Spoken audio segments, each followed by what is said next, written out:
तो प्यारे दोस्तों, आज हम करने वाले हैं 10th क्लास भूगोल के चैप्टर 5 के एमसी क्वेश्चन जो कि एनसीईआरटी बुक से लिए गए हैं। पाठ का नाम है खनिज तथा ऊर्जा संसाधन। तो आपका पहला क्वेश्चन क्या है कि इनमें से कौन सा चट्टान एक ही खनिज से बना है। खनिज जो प्रकृति से मिलते हैं जैसे कि आयरन ऑक्साइड या आयरन सल्फेट, कॉपर सल्फेट आदि, वो इनमें से कौन सा चट्टान एक ही खनिज से बना है। तो देखो, ग्रेनाइट, बेसाल्ट, चूना पत्थर, बलुआ पत्थर। जो चूना पत्थर है वो इनमें से चट्टान एक ही खनिज से बना है। किससे बना है? एक ही खनिज से बना है, चूना पत्थर, जिसको हम बोलते भी हैं कैल्शियम कार्बोनेट। क्या बोलते हैं इसको? Calcium carbonate, carbonate. ये क्या है? एक ही प्रकार का खनिज है और ये चट्टानें बनी होती हैं वो कैल्शियम कार्बोनेट या चूना पत्थर से बनी होती हैं। उसके बाद अगला क्वेश्चन है आपका कि इनमें से कौन सी चुंबकीय गुणों के साथ लो एस की सबसे अच्छी गुणवत्ता है। यानी कि लो जो है वो कई प्रकार, लो एस 3-4 प्रकार का होता है, हेमेटाइट, मैग्नेटाइट, सिडेराइट। इस प्रकार जो मैग्नेटाइट है उसमें चुंबकीय गुण भी पाए जाते हैं। जैसे और भी है, सिडेराइट बोलते हैं इसको, साइड राइट भी बोलते हैं या सिडेराइट बोलते हैं। तो ये लोहे के प्रकार है। तो लो एस की, सॉरी लोहे के नहीं है, किसके हैं? लो एस के। तो इसमें जो मैग्नेटाइट है उसमें चुंबक के गुण पाए जाते हैं। उसके बाद अगला क्वेश्चन जो है आपका वो है, निम्न में से कौन सा खनिज महासागरीय जल से प्राप्त किया जाता है। महासागरों से, सुना होगा आपने, नमक महासागरों से प्राप्त किया जाता है। और नमक क्या है? सोडियम क्लोराइड है। तो सोडियम क्लोराइड एक जो खनिज है वो क्या है? समुद्र से प्राप्त किया जाता है। लेकिन इसमें अगर नहीं है तो वो कौन सा हो जाएगा? मैग्नीशियम। मैग्नीशियम भी किससे प्राप्त किया जाता है? महासागरों के जल से प्राप्त किया जाता है। उसके बाद अगला क्वेश्चन क्या है आपका, निम्न में से कौन सा खनिज सबसे कठोर है। कठोर कौन सा है? तो सबसे कठोर जो भी इस पृथ्वी पर पाया गया है वो खनिज कौन सा है? हीरा, डायमंड जिसे बोलते हो आप। हीरा सबसे कठोर खनिज है जो कि कार्बन से बना है। उसके बाद क्या है अगला क्वेश्चन कि म्यूरभंज और क्योंझर लो एस की खाने कहाँ स्थित है। लो एस्क मिलता है, म्यूझर है, क्योंझर है, बोकारो, ये इस प्रकार की कुछ खाने हैं, वहां पे लो एस्क पाया जाता है। और ये किस राज्य में स्थित है? ये उड़ीसा में है। किसमें है? उड़ीसा में म्यूरभंज और क्योंझर की खदानें पाई जाती हैं जिसमें लो एस्क की मात्रा बहुत अच्छी मात्रा में मिलती है। तो आपका आंसर क्या हो जाएगा? उड़ीसा। उसके बाद अगला क्वेश्चन क्या है, भारत में पवन ऊर्जा का विशाल फार्म कहाँ स्थित है। जहां पवन से विद्युत बनाई जाती है सबसे बड़ा जगह कौन सी है? तो वो है तमिलनाडु। तमिलनाडु में बहुत बड़ी बड़ी पवन चक्कियां लगाई गई हैं। उसके बाद अगला क्वेश्चन क्या है आपका कि निम्न में से कौन सा खनिज महासागरीय जल से प्राप्त किया जाता है। अभी आ चुका है ये मैग्नीशियम, दोबारा आ गया है। अगला है प्लेसर निक्षेप किन खनिजों को कहा जाता है। तो यानी कि सोना जहां पर हो या चांदी हो या टिन हो उसको हम प्लेसर निक्षेप भी कहते हैं। तो आपका आंसर क्या हो जाएगा? उपरोक्त सभी जो है इन सभी को हम प्लेसर निक्षेप के नाम से जानते हैं।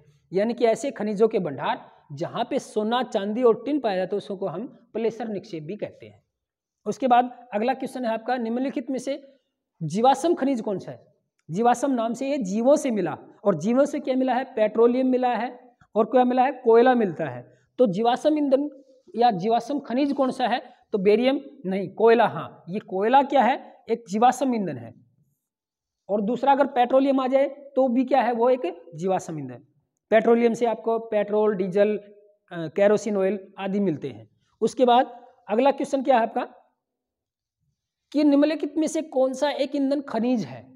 खनिज ईंधन, खनिज जो पृथ्वी से मिलता है और जो ईंधन के रूप में इस्तेमाल किया जाता है। तो जो हम कोयला और पेट्रोलियम को हम खनिज ईंधन के नाम से भी जानते हैं क्योंकि ये पृथ्वी से निकाले जाते हैं। तो इस प्रकार जल विद्युत ये ऊर्जा का तो साधन है, इससे हमें ऊर्जा तो मिलती है, ईंधन तो मिलता है, लेकिन ये जल है। जल जो है वो जमीन खोद करके नहीं निकाला जाता है। सौर ऊर्जा नहीं, सूर्य से बनाई जाती है। थोरियम, बायोगैस, बायोगैस भी क्या है? गोबर से बनाई जाती है। लेकिन थोरियम जो है वो जमीन से निकाला जाता है। थोरियम, प्लूटोनियम, यूरेनियम आपने सुने होंगे। इनको हम न्यूक्लियर एनर्जी के रूप में इस्तेमाल करते हैं।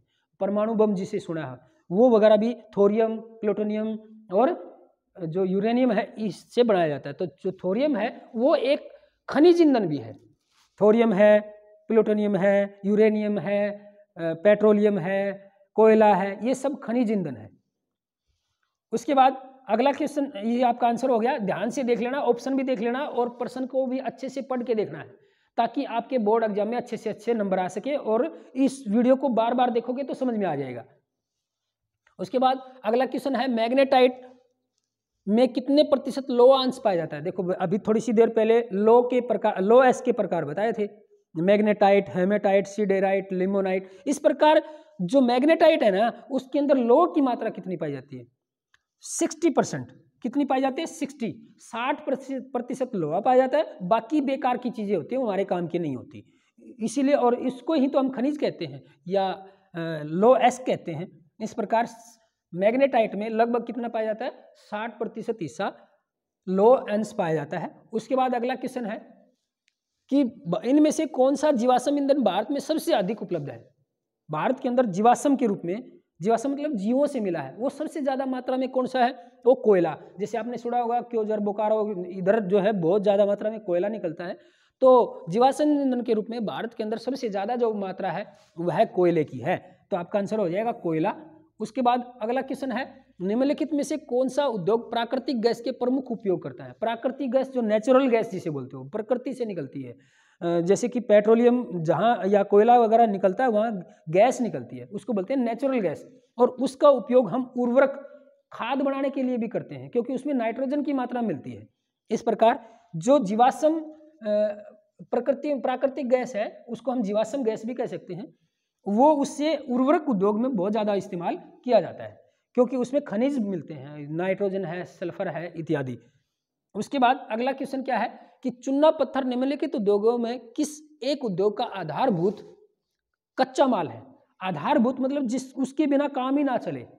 जो चूना पत्थर है ना, उससे क्या बनाया जाता है? देखो चूना पत्थर का हम लोहा गलाने के लिए भी करते हैं, लेकिन वो आधारभूत नहीं है, उसके अलावा भी और चीज़ों का इस्तेमाल कर सकते हैं। लेकिन चूना पत्थर से सीमेंट जरूर बनाई जाती है। सीमेंट जो है बिना चूना पत्थर के नहीं बनाई जा सकती। इसलिए कच्चे माल के रूप में आधारभूत उद्योग, आधारभूत वस्तु जो है वो किस सीमेंट उद्योग में कौन सी है? चूना पत्थर, कैल्शियम कार्बोनेट जिसे बोलते हो, यानी कि कैल्शियम कार्बोनेट से ही क्या बनाई जाती है? सीमेंट बनाई जाती है। तो इस प्रकार चूना पत्थर सीमेंट उद्योग के लिए एक आधारभूत कच्चा माल है। तो आपका आंसर क्या हो जाएगा? सीमेंट उद्योग। उसके बाद अगला क्वेश्चन है आपका कि निम्नलिखित में से कौन से लो एस की सर्वोत्तम किस्म कौन सी है? सर्वोत्तम किस्म जो सबसे अच्छी प्रकार की है, लो एस, तो सीधी सी बात है जिसमें लोहे की मात्रा ज्यादा है उसे क्या कहेंगे? वो सबसे अच्छा है।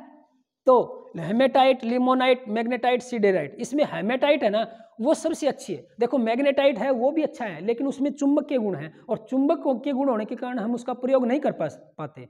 इसलिए दूसरे नंबर पर जो है ना वो कौन सा है? हेमेटाइट। हेमेटाइट जो एस्क है उसमें लोहे की मात्रा भी ज्यादा है और वो गुणवत्ता में भी अच्छा है। तो आपका आंसर क्या हो जाएगा? जो सबसे अच्छी प्रकार का लो एस्क है वो कौन सा है? हेमेटाइट है। और ये नाम भी याद कर लेना, ये चार जो हैं वो लो एस्क के प्रकार हैं। उसके बाद अगला क्वेश्चन क्या है? निम्नलिखित में से कौन सा एक उद्योग के स्थान को प्रभावित नहीं करता? उद्योग का स्थान मतलब जहां उद्योग लगाना है। उद्योग लगाने के लिए क्या क्या चीज चाहिए? कच्चा माल चाहिए, मशीनरी चाहिए, कर्मचारी चाहिए। तो इसमें प्रभावित नहीं करता वो बताना है। कच्चे माल और बिजली की उपलब्धता बिल्कुल ये तो करता है। अगर कच्चा माल नहीं मिलेगा तो हम वहां उद्योग नहीं लगा सकते। उसके बाद बाजार, बिल्कुल बाजार भी जरूरी है। पूंजी ये भी जरूरी है, बिना बाजार और पूंजी के भी उद्योग नहीं लगा सकते। कच्चे माल और श्रम की उपलब्धता, श्रम मतलब कर्मचारी या उसमें काम करने वाले कर्मचारी, वो भी चाहिए। शैक्षिक और चिकित्सा, हाँ अगर शैक्षिक और चिकित्सा सुविधा वहाँ नहीं है, यानी कि अगर आपको डॉक्टरी सुविधा नहीं मिल रही है तो भी हम वहाँ उद्योग लगा सकते हैं। तो आपका आंसर क्या है? शैक्षिक और चिकित्सा सेवा उपलब्धता ना हो तो भी हम वहाँ उद्योग लगा सकते हैं, ये उसको प्रभावित नहीं करेगा। उसके बाद अगला क्वेश्चन जो है आपका, भारत में प्रायोगिक भूतापीय ऊर्जा परियोजना कहाँ स्थित है? भूतापीय जैसे भूमि है, भूमि के गहराई में जाते हैं तो गर्मी है, बहुत ज़्यादा गर्मी है, और उस गर्मी से हम भूतापीय ऊर्जा प्राप्त करते हैं, विद्युत बनाते हैं, बिजली बनाते हैं। तो वो परियोजना कहाँ स्थित है? तो पुंगा घाटी, लद्दाख जो क्षेत्र है वहां पर जो है भूतापीय ऊर्जा परियोजना स्थित की गई है। तो आपका आंसर हो जाएगा पुंगा घाटी, लद्दाख क्षेत्र। अगला आंसर क्वेश्चन है आपका, कठोर कोयले की उच्चतम गुणवत्ता क्या है? लिग्नाइट, बिटुमिन, पिट और एंथ्रेसाइट, ये सारे के सारे क्या हैं? कोयले के प्रकार हैं। ध्यान से याद कर लेना। अगर ऐसा क्वेश्चन आ जाए कि कोयले के कौन कौन से प्रकार हैं, तो कौन सा हो गया, लिग्नाइट, बिटुमिन, पिट, एंथ्रेसाइट। ये भी उसके अंदर कार्बन की मात्रा के आधार पर इसको बांटा गया है। तो एंथ्रेसाइट है ना, वो उच्चतम गुणवत्ता का कोयला है, कठोर भी है और अच्छा भी है। बहुत अच्छी ज़्यादा मात्रा जो है कार्बन की वो एंथ्रेसाइट में पाई जाती है। तो आपका आंसर हो जाएगा एंथ्रेसाइट एक कठोर है और उत्तम गुणवत्ता का कोयला है। उसके बाद अगला क्वेश्चन है, निम्न में से कौन सा खनिज ब्लीचिंग पाउडर, पेंट, कीटनाशक बनाने में उपयोग होता है। तो ब्लीचिंग पाउडर है या पेंट वगैरह जो दरवाजों पर करते हैं या दीवारों पर करते हैं, कीटनाशक है, कीटनाशक जो दवाइयाँ वगैरह छिड़कते हैं कीटों को मारने के लिए खेती बाड़ी में, उनके लिए बनाने में जो खनिज उपयोग होता है वो कौन सा है, मैग्नीज। मैग्नीज का जो खनिज है वह कीटनाशक बनाने, ब्लीचिंग पाउडर बनाने और पेंट बनाने में किया जाता है। उसके बाद अगला क्वेश्चन जो है आपका, उड़ीसा निम्नलिखित खनिजों में से किस प्रकार का अग्रणी उत्पादक है। यानी कि उड़ीसा राज्य में सबसे ज़्यादा जो खनिज है वो पैदा किया जाता है वो कौन सा है, तांबा। कौन सा है, तांबा।